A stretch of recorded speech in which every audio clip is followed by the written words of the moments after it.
Yeah, when I looked on YouTube, we were silent for the first minute or two. Last time.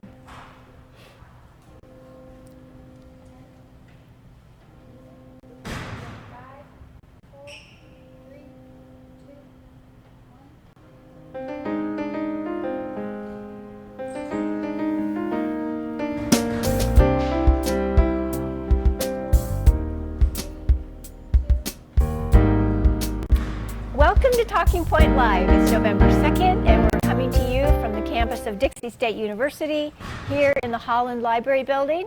I'm Jennifer Kohler, and this is my cohort. I am Eric Young, coming to you live from the campus of Dixie State University on this fine Wednesday morning, 6 days away from the election. From you know what? Right. Right, the big day. What kind of meridian and time is that going to be, do you think? Well, I think it's going to be significant for sure. Yeah, and by the way, I decided to vote early. And one reason I did is because we have a polling station here on our campus this year, and I wanted to support having a polling station, so I got to go in and vote yesterday. And absolutely, you can go through and look at that on social media at #DixieVotes. The polling station is right in the Gardner Center, and I would encourage you to go through and do the same thing, because I must admit that I voted as well. That's right, you weren't going to. You were determined not to. I thought I'd take a stand and say, don't vote, fight against the establishment, because if you vote, that's a support for the corruption that's going on. I said that about 4 shows ago, and now I'm eating my words gladly, because I really just can't stand to not do anything about it. Right, so, right. So I slept well last night, having voted. Good. We both actually went and voted at the same time. So we were talking about this program. That's what we were doing. Yep. And We were talking about what we're going to be talking about today, being the concept of empathy, and then we walked over, voted, and so here we are. Right. And I'm not going to say who I voted for. I'm just going to say my vote to me is sacred, and I refuse to vote for somebody I don't respect or trust. I'll leave it at that. You feel better having said that? Yes, now? yeah. Okay. I had to say that. Right. Because too many people are saying, oh, you have to vote for so-and-so because we're afraid, or we hate the other person. So this was not a fear-motivated vote for you? Nope. Yeah, it was not for me either. So we're talking about empathy today, which is an interesting topic when it comes to such a divided idea in terms of being a conservative versus being a liberal, and what that means.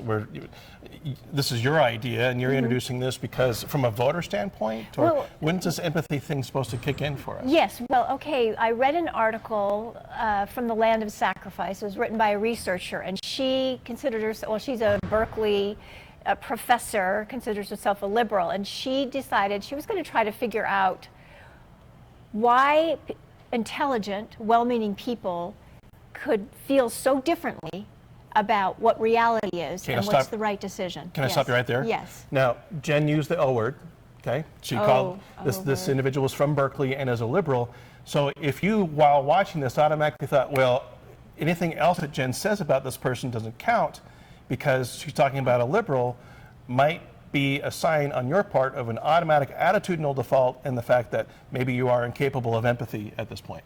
Okay, or you're going to shut down your empathy. You're going to shut down the empathy. Right, you're going to switch that off. Okay, so I'm going to be a little parenthetical commentator over here. You go ahead. Interrupt at will. Okay, go ahead. Just go for it. So pick it up. So anyway, she decided to do a 5-year study in Louisiana. And you know, it's interesting. I started thinking about, she said she picked Louisiana because it was one of the most consistently red states in the country. Now we've lost the liberals on the program.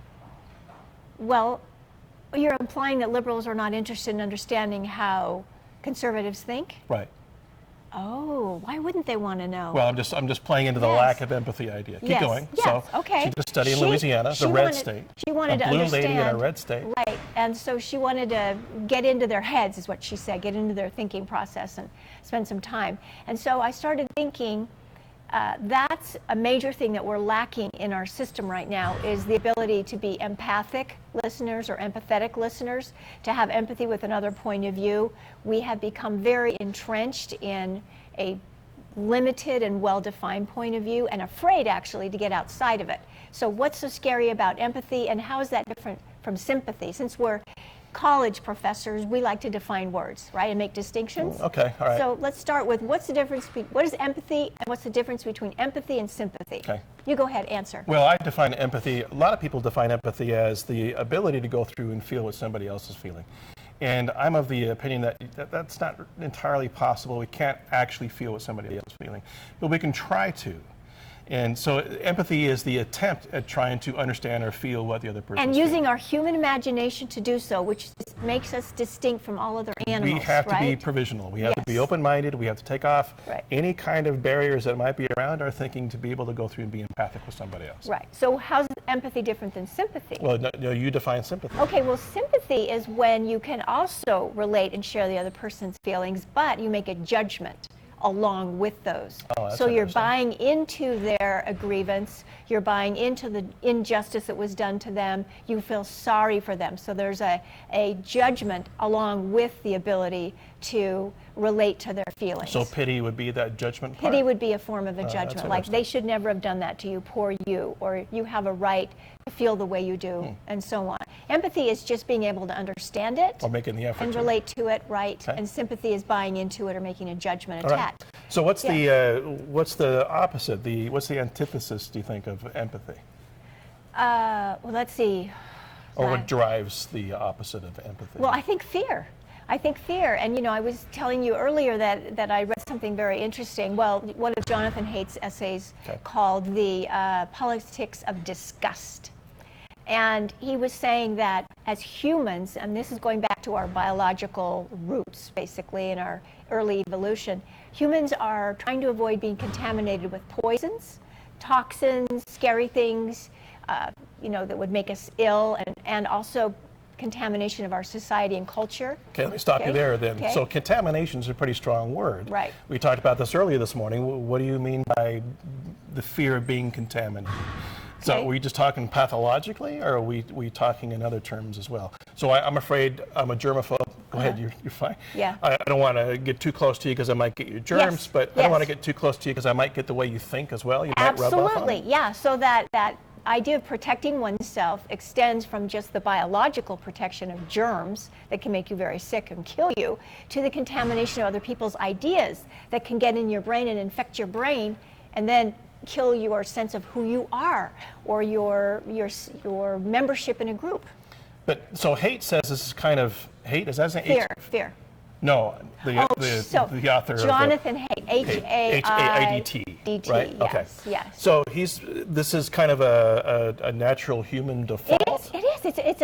It's a survival mechanism. Okay. So what about the natural human default to find connection? Because we have that as well. Right. So do we have this kind of paradox with feelings We going do. on all the time? We're actually. I want to get to know you, but I don't want to get your illness. Right. So we have this war, if you will, going on inside of us that says we want to be connected to the other humans around us. We want to make contributions to them. What do you have hanging out your ear? It's a cowboy. No, you have. Oh, I forgot to Do you take have an that IFE? out. No. I'm actually getting prompted Right, from, yeah, we yes. can't. Just so you know, nobody prompts us. The views and opinions expressed on the show are solely those of us, not the CEC or Dickey State University. I thought you meant my cowboy you earrings. had this thing. No, I love your cowboy earrings, but no, I was listening earlier to my phone. I interrupted you. Okay, that's okay. So where was I? Contamination versus connection. Right. So there's an alliteration we for want to be, as humans, we want to be connected to one another and make contributions to each other. But we're fighting this against the fear of being contaminated. So I think that's one reason why we're having some of the emotional responses around this particular election cycle, is because we're cutting ourselves off from other points of view, but we want to be connected to other people. Well, that's such an amazing idea in terms of human conflict, because on the one hand, we're like, stay away from me. On the other hand, well, I still want to have something meaningful with you. I just don't want to have to agree with you in order to reach that. So that's where you can be empathetic, but not sympathetic with another point of view. Wow. Yeah. It's okay, but you know what? There are small, very well organized minorities in our political landscape that make it scary. If you, in your little group, if you are seen to be as someone who is willing to collaborate or work with the other side, you can be ostracized. You can be. You can be, and you can be persecuted by your own supposed group. Are there other groups, though, that have created maybe the empathy machine to make it chic or or popular to maybe get on the bandwagon as well? I don't know. Do you know of somebody? I'm trying to come up with something there to go through and counteract what is it you're talking about. Well, I will say that I was... Let me have you move forward. Yeah, just listening to a book about Olympia Snow. She's written about herself, and she prided herself as a Republican member of the U.S. Congress, first as a House of Representatives, and then as a senator. Her legacy is bipartisan collaboration. So what was Olympia able to do within that collaboration? I'm not to the end of the book yet. I don't know, because she's just barely running for office, but she's talking about her experience in the Maine legislature. But there was an achievement there somewhere along the line, some level of collaboration that she was able to reach. She said in the state legislature, when she was in the Senate there, that they worked together, both parties, and hammered out problems and came up with solutions together. Okay, now here's where I'm going to stir it up a little bit. Was it because Olympia is a woman? Oh, well... because of her gender? Was she able to be more able to reach that level of working together as opposed to maybe guarding her position and going against what's being proposed? You know, I'm reluctant to make a big generalization, but I do think that women are socialized and maybe even biologically inclined to be empathic and to be collaborative. More so than men. Men have to get out there and kill the tigers, so they cannot be empathetic, or they have to kill the warring tribes. So they can't stop and say, gee whiz, I see that you also have a family at home that you're defending, but I have to bash you on the head anyway. Sorry. So I do think that because have we made any progress since we were bashing people over the head?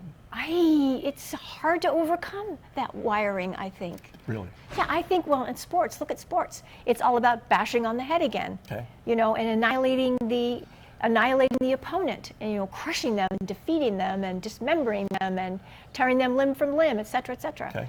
So maybe we haven't come that far as how empathic men get to be. I mean, maybe they don't get to be empathic. Wow, talk about a generalization there. You're trying to avoid generalizations, and you just come out and say men don't get to be empathic. Yeah, I think society. Well, look at men. I think they're not allowed to be empathic, is what you're saying. I'm saying society, and look how society conditions men. Right. And I will say that American men. Okay, here I go again. Forward. I'm getting far forward. I'm progressive. See, I'm just progressing right across the floor. See, now we class everybody in our audience at that point. But I was thinking when you were talking about men being allowed to be empathic. That American men, I think, are the best deal on the planet, and I'm not saying that to be a kiss up either. I really believe that. I'm looking at other cultures around the world, men in the Middle East, men in Europe, men in South America, and I think American men are the most enlightened, as a group and as a culture. I prefer, where I live for sure. Well, that's amazing. Yeah. I don't know if I could go that far in comparison to what else is going on. There are other cultures around there that are matriarchies and that kind of thing. But that notwithstanding, so what you and I have talked about before, and what we're trying to define here is that maybe not everybody is completely capable of this level of empathy. That women might be more predisposed to an empathic approach, especially in problem solving or in issues this way, even politically, than men are, because men are more boxed in their thinking. They're one subject at a time, and this is driven by testosterone and brain systems, where women are more big picture. Obviously, they are the nurturers as well within society, and so have maybe a greater ability of becoming empathic. Is that? I think so too. Agreeable?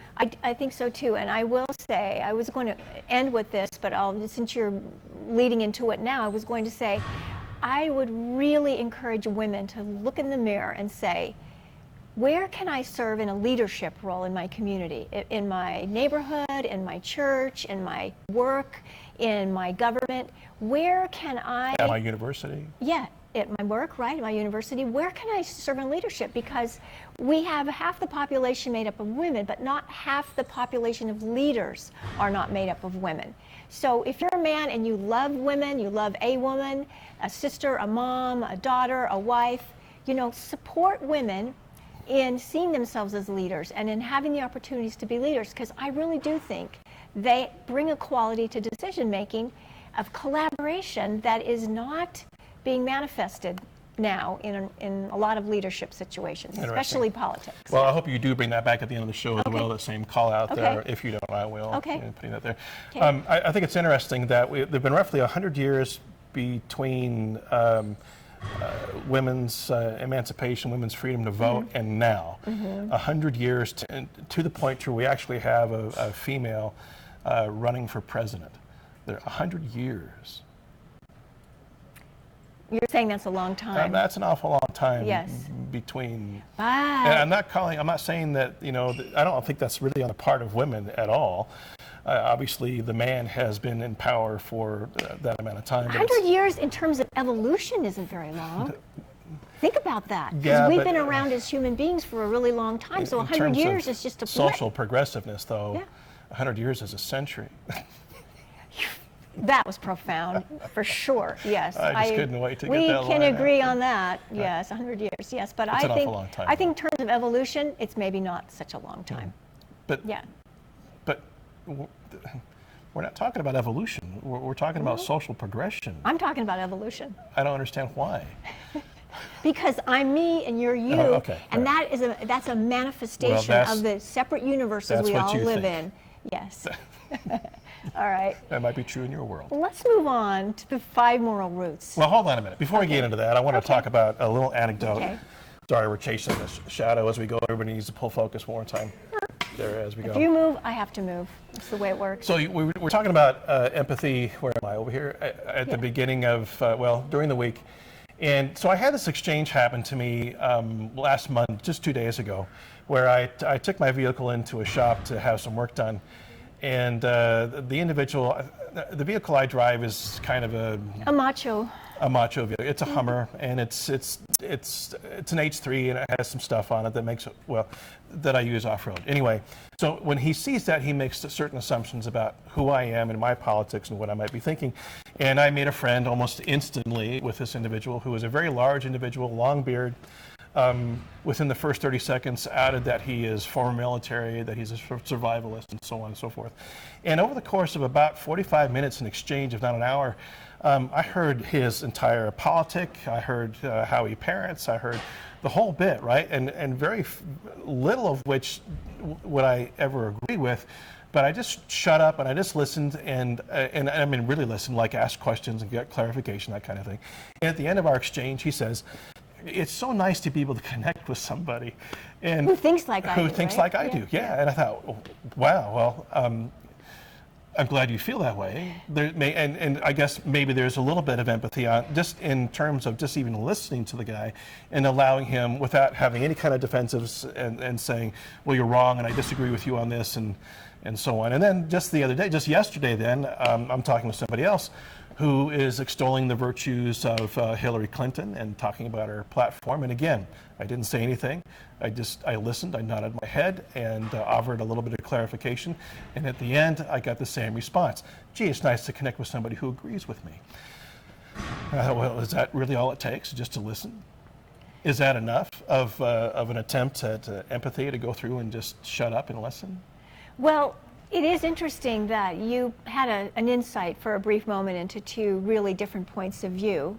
And because you were willing to listen and suspend your judgment and condemnation during that conversation, you let those people connect with you. They felt connected to you because you were listening to them. Well, and I learned a lot about both these individuals in a very short period of time. Right. So I think that was a really valuable thing, and I think we need more listening going on, not only in our personal lives. I teach interpersonal communication, and listening is a really big factor in our relationships.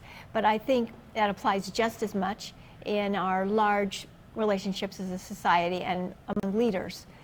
Being a good listener is a prime quality of being a good leader. On that note, not that I wasn't listening to you and thinking about what I'm going to say next. But But I was. But I do appreciate the call out. If you have something to add to our conversation, please feel free to comment on Facebook, facebook.com/TalkingPoint Live. I guess if you weren't already there, you wouldn't know that. But I am monitoring the channel, and I will see if anything comes up that way, and I'll be glad to add your comments into our conversation. So, what about the 5 moral roots of basically decision making? But again, Jonathan Haidt, Haidt, has done very many presentations, and one is a TED Talk called The 5 Moral Roots of, I think, Decision Making. But it really helps understand it. So what we could do is a little role play here. One of us can be a liberal, and one of us can be a conservative. You be the liberal. I'll be the liberal? Okay, I love that you let me be the liberal. Basically, I have that personality type anyway. Okay, so if I'm a liberal and you're a conservative, we agree on 2 out of 5 things, or we share these in common. Okay, the first thing we share in common is our love of fairness. Agreed? Conservative person? Sure. You're a fan of fairness, and so am I as a liberal. Okay, another thing we tend to share in common is we both care about watching out for, caring, compassion, preventing harm to others. Sure. Okay, so both. So the well-being Yes. is something important to Now, both sides.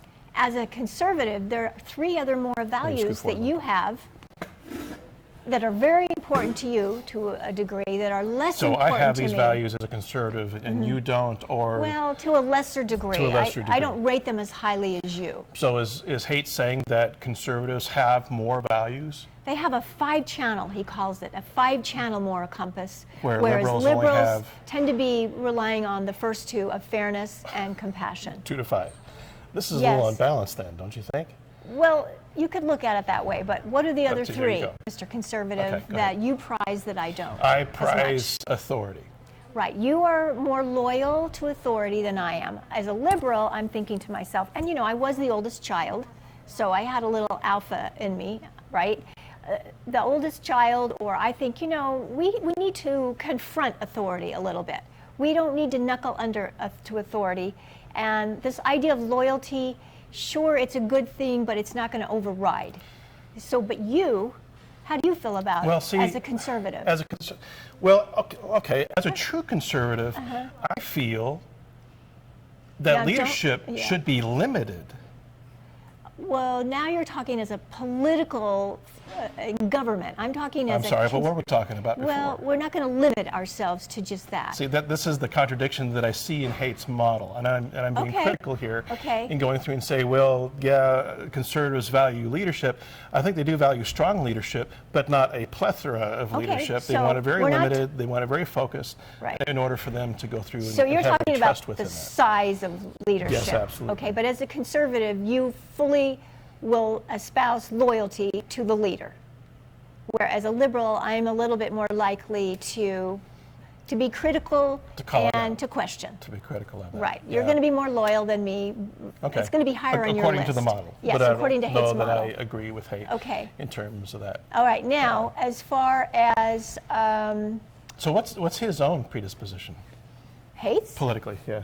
Oh, well, I think he doesn't, he's not really blatant about it, but I think he would, I'm just guessing, but I think he would paint himself as more of a liberal thinker. Okay, right. Yeah, now, another point of view is, let's see, there was 4 and 5, so one of them had to do with purity. Okay, and what was the 4th one? I wrote it down. I'm totally blanking it out now. Before we go to the 4th one, let's talk about the concept of purity. Now, you're talking about, so this is a conservative idea I know. that's espoused more than liberals take a look at that, purity. So this is not contaminated.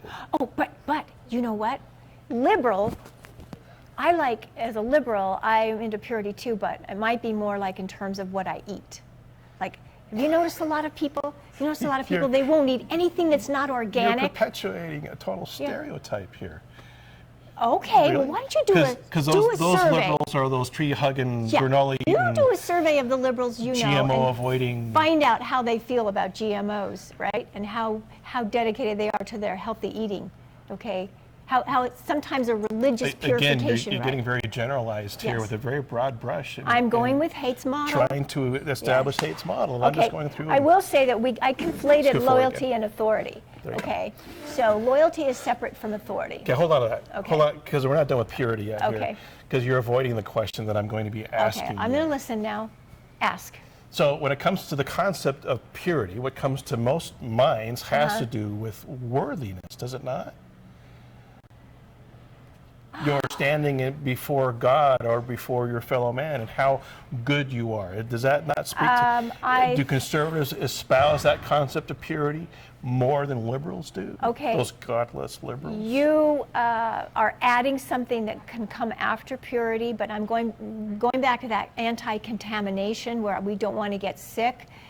We don't want to be contaminated. I think purity harkens back to preventing contamination. So conservatives would rather truncate the connection with human beings and preserve their own sanctity by not getting contaminated by other ideas? They're going to be less open to new ideas, yes. Less empathetic. They're going to be more careful about preserving purity, yes. Whereas liberals then would what? But it's like, oh, revolution's great, change is great, open's great, diversity's great, come on, bring it on. Isn't this hysterical to see her respond this way? I'm just saying, that's the characterization that hate's offering.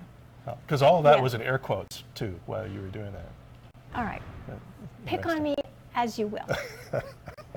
Okay, so anyway, so when we talked about authority and loyalty, right? Yeah. So authority is one thing where we believe in being subjected to a righteous authority or a good authority and following the leader. Okay, wait a minute, I'm the liberal. You should be explaining this as righteous a conservative. Authority. Okay, I'll play the part here. Okay. But you know, I'll lose some friends along the way. Anyway, the thing to do to notice, and I was telling you this early, I myself, okay, and maybe you can reveal a little bit about yourself too, but I have the personality of a liberal. I was the oldest kid, like I said. I'm used to getting my voice out there and being heard. I'm used to getting my way, and I'm open to like change, and I like new things. And I moved around a lot as a kid, so I never did learn a school song. I never got loyal to any school. I don't have the fan instinct, okay? But I grew up in a conservative religious tradition. So I feel a little schizophrenic sometimes. How about you? Well, I feel that you're a little schizophrenic sometimes, too. Okay. Do you want to analyze How about me, my background? Yes. Well, very quickly, I was raised in a relatively conservative environment. Okay. My mother was the liberal in the home, I think, in terms of social ideas, social constructs. My father certainly was not. I grew up being a staunch conservative up until a certain point in my life when I turned 180 degrees and shed that and embraced what most people would consider to be more liberal ideas, what I consider to be more progressive ideas. Okay. But that's where it's at. All right. So we want to end on. We have the 5 ideas, though. Do you want to finish that up? Because we're leaving our audience hanging. Well, I think if our audience is actually curious about this idea, they can go to Hate's site. Do we have an audience? Yeah. John Haidt, right? All right. If we ever get an audience and they're curious about Jonathan Haidt, you can go look it up on TED Talks. Okay, it's a good TED Talk to get into there. Yeah. The point I'm trying to get into is to get away from whitewashing or broad brushing individuals. If you want to be empathic, you cannot go through and evaluate. Evaluation is the carcinogen to your ability. Like judge? Exactly. To your ability to be empathic with anybody. So you can't go through and say, oh, well, I'm talking to Jen, but she's a conservative, so she's going to have this framework around everything that I'm going to say. And while I've been playing the devil's advocate with that all show long, I've done that for a reason, and that is, if that's a conversation that we have happening within our brains while we're trying to be empathic with somebody, we're never going to be there. We're never going to make it. Okay, and so we'll never have access to understanding the other point of view, really. You have to be provisional. You have to be vulnerable. You have to be willing to be contaminated on whatever level that's going to take you in order for you to advance the whole notion of civility. And after this Tuesday, regardless of what happens, whoever receives the mantle of leadership and authority for the United States of America, we are going to need to learn how to become more empathic. That's a good point. Now's your time to plug. Okay, and perspective. I just wanted to end on this. Okay, we don't live in Russia. I just finished reading 2 books about Putin's Russia. Okay, we don't live in Venezuela. I have a son-in-law from there, and next Thursday, I think they have a big march on the palace. Okay, on the verge of civil war. That's right. And we don't live in Saudi Arabia. And back to women in leadership. Okay, women have the right to vote now in Saudi Arabia and are running for office, and you cannot believe the constraints they're under. It's just mind-boggling. They're not even allowed to drive a car or to go out in public without a male guardian.